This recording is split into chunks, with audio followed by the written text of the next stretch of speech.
Here's how you get the Kessler effect, now known as the Kessler syndrome. The full-up syndrome is either satellite is intentionally destroyed or two do collide. Now you have more pieces than just the two.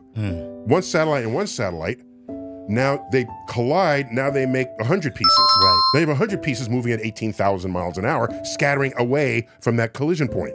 They collide that, Now you got 100,000. 100, and the number of particles that can do harm grows exponentially. Right. And it will take satellites out on the time scale of their orbit.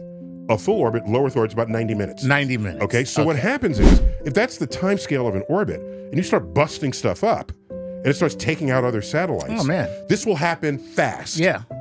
And you have a total annihilation of 100% of all satellites in orbit, just dropping out like flies.